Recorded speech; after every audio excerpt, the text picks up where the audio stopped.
All right, we are back. Peanut Gallery. Let's talk about the eras of NXT because we're going into a new one. Yes, so as everyone knows, NXT is undergoing a couple of different changes. So I thought it would be interesting for me to kind of define what are the eras of NXT. And, of course, there's going to be a lot of opinions based around this, but...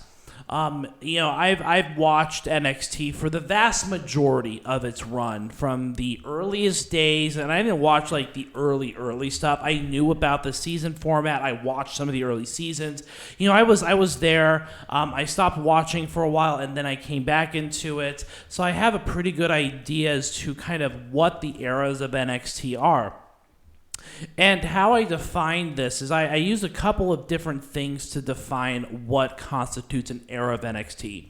So one of them is a format. So obviously we're going to talk about the first era, which is a lot different than future eras. I talk about the leadership, whether that's on screen or off screen. I talk about I guess if you want to call it the exposure, whether it's on the network or on cable television.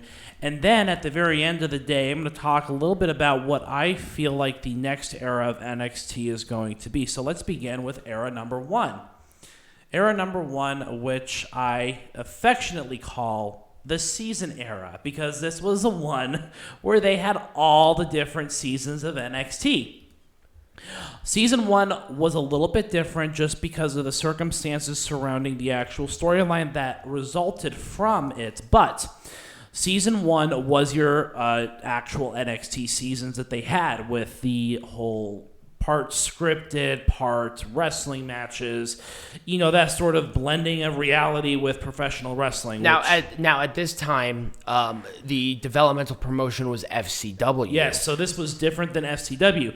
So the premise of this entire thing was to bring people from FCW into sort of a hybrid system called NXT, where the winner would become the next WWE It was a glorified competition show, I think, for like 4 seasons. It was kind of tough enough with a little bit of more wrestling, like scripted bullshit in it.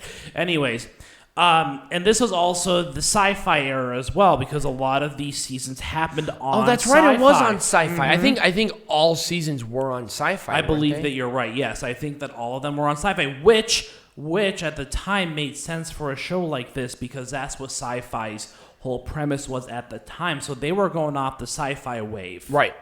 And it wasn't very successful, obviously, because they had 5 seasons overall. They were planning a 6th season, but it got canceled because of the change of direction. Oh, I never even knew that. Yeah, which we will talk about in the next section. But season 6 had the likes of Seth Rollins, Big E, and a few others that we know and love today as rookies. Did they ever air it? No, that was canceled. Oh, they had announced they had an idea of who the rookies were, but they never aired it. I see. And obviously here we have some of the best of the best. We have Darren Young, Heath. This is really the only one. God, what was his name? Michael Tarver, Skip Sheffield or Ryback, Justin Gabriel or PJ Black, obviously Bryan Danielson. Look at him. Look at that little. Oh, it's so cute.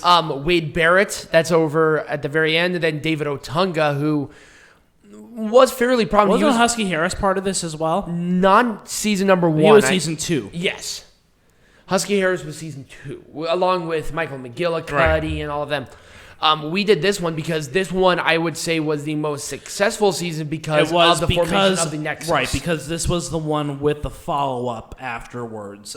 Because they did this right. With having the Nexus. Well, no, they did. The Nexus was the hottest thing in wrestling at that time. And, especially with that SummerSlam, I left that out, actually, of mine because it was one of the worst. Right. Especially what happened there. But anyways, I could go on a whole diatribe of how they could have made this one even more majestic. But, anyways, the whole point was this was clearly, every wrestling fan is going to agree with me that this was the first era of NXT. Yep, absolutely. Let's move on to era number 2. This was era number 2. This is where they transitioned from the reality show format, and I'm going to call this one the John Bradshaw Layfield era because this is where JBL was the general manager. Right. This was, and I also might want to call it maybe the Arrival era because this was the era between the beginning of NXT and NXT Arrival, which took place 2 years after the formation of NXT.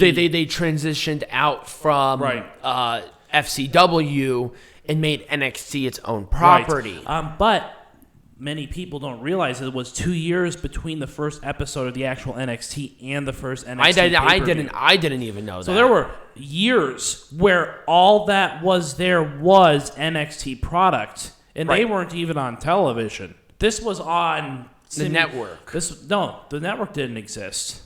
This was on WWE.com. Oh shit! Yeah. Whoa, I didn't even think it went that far back. Oh, crap. Yeah, Whoa. no, this was before the network. Wow. Yeah, I remember the first live event on the network was NXT Arrival, so this was what I call the that's why I call it the Arrival era, yes. I didn't even, I'm the wrestling historian, I didn't even know that. Wow, that's crazy. Again, you have the early champions and people like Seth Rollins, Big E Langston, Bo Dallas, Adrian Neville, and you had them on. You didn't have them. I don't think they were on Sci-Fi. They were all on WWE.com. They were not on television. Right. They were on WWE.com. The general manager at the time was JBL. Yes. Paige was the women's champion. Right. This was that era, and it was a good start. I think that this is hearkening back to that era where they were literally grooming people for WWE, and this is actually going to be one of my things where I think this is what they're going to go back to after tonight's show. But let's move on. That's interesting. And then with Samoa Joe being the veteran, I think that'd be a good idea. Yeah, let's move on to the next era. This is what I call the first indie era. This is what happens after Arrival, their initial takeovers. They were at this point on the network. William Regal was the general manager. And the entire premise of this era of NXT, getting the big indie stars, was to become a competitor to Ring of Honor. Yes. This was when they started to bring on primarily Ring of Honor people, some New Japan people. Let's not forget that we got people like Prince Devitt, who is now Finn Balor. Hideo Itami. And those were some New Japan people as well. Well, Kenta wasn't New Japan. At that time he was All Japan. Some early TNA people as well, like Samoa Joe and Eric Young was there very briefly. Yep, very briefly. We got Chris Harris's character, whoever he was. I can't remember his name. Chris Harris was never on this. Oh, he went straight to Raw, right? No, he went to ECW. That's right, ECW. James Storm was there for a teensy bit, like a match or two. Yeah. But they were starting to bring in the stars from other promotions. Sami Zayn. Yep, because at the time... Cesaro. Well, Cesaro was already there, but he really helped the promotion because they brought him down a ton. Right. But the point is that their primary competition at the time was then at this era as well, they did bring in some outside people because this was at the point in time when people like Baron Corbin were actually very popular. Yes. He was very over. So this is why I call... Bull Dempsey was another one.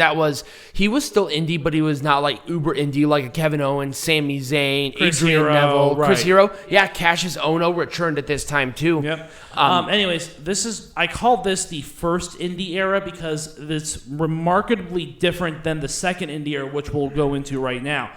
This one I would love to call the Undisputed era because it was really all about them, but I'm going to call it the second indie era because their competition changed. Their competition was no longer just Ring of Honor.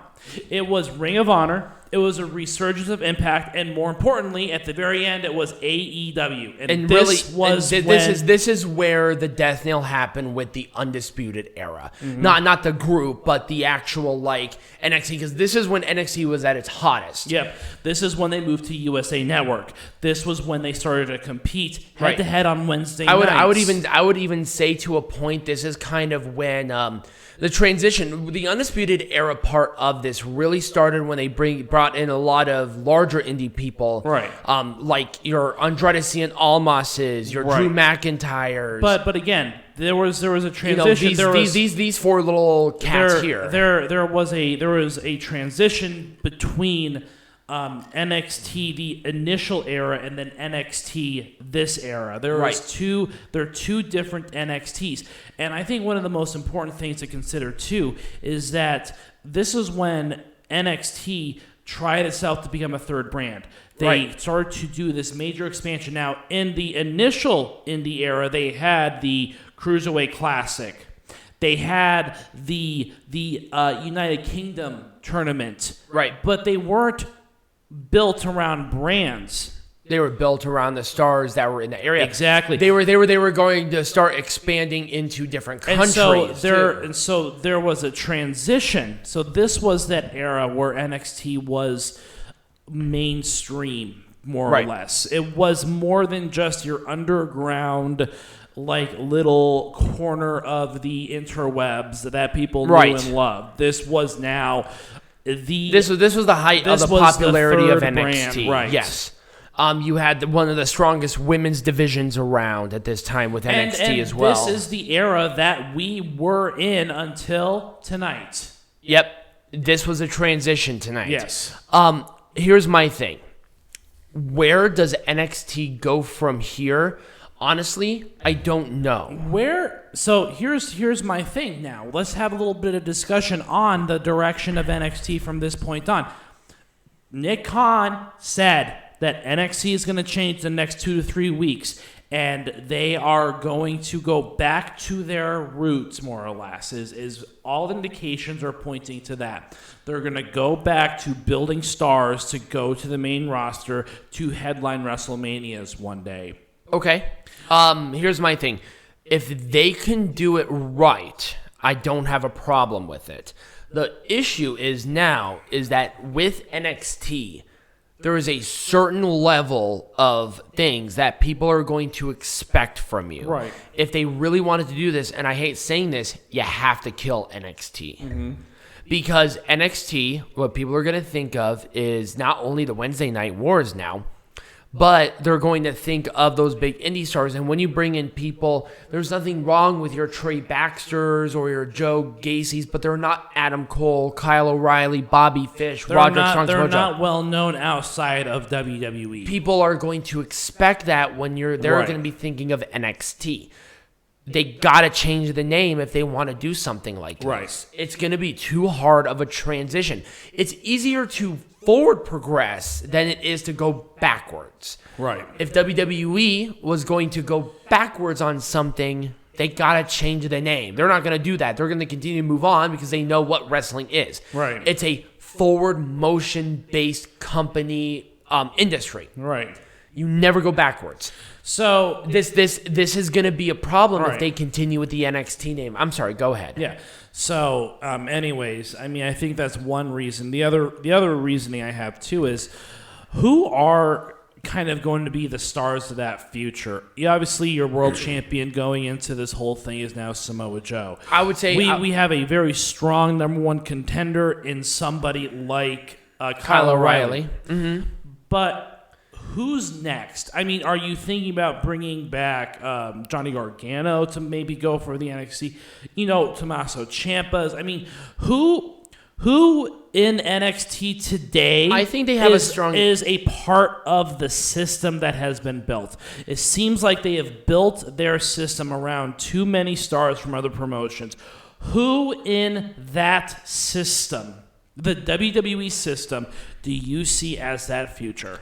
I would say the people at this point now, because I think right now we're kind of in a transitional period. It's not going to be 2 or 3 weeks. It's going to be 2 or 3 months. Right.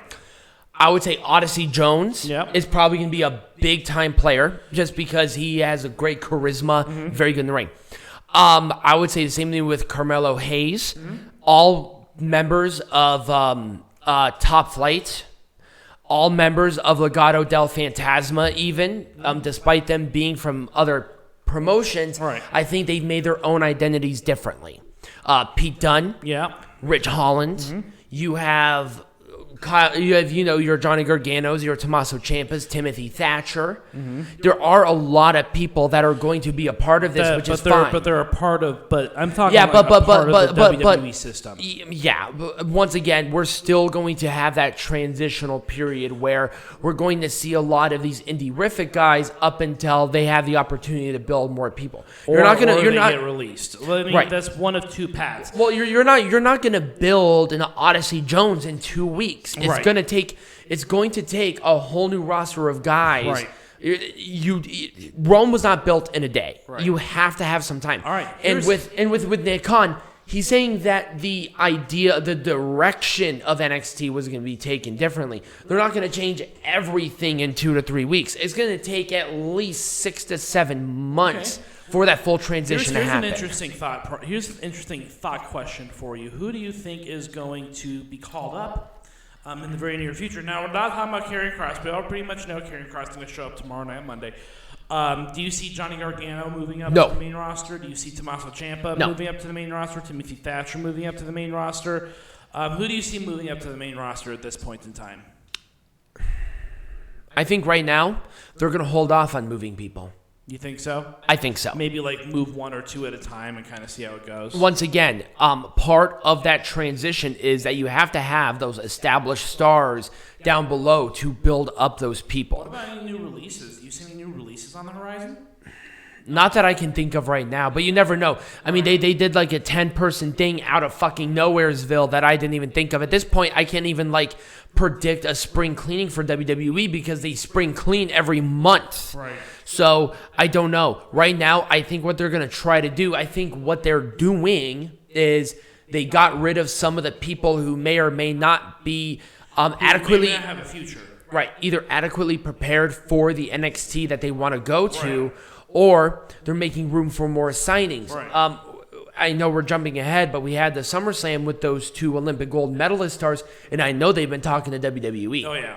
And I know that some students from Booker T's Academy have been signed on. Yep. Simone Johnson is really on the brink of coming up. So really, right now we're just in a transition period. WWE was gearing up for this. Are they going to release more people? I can't say they will or will not because I don't know right now. Right.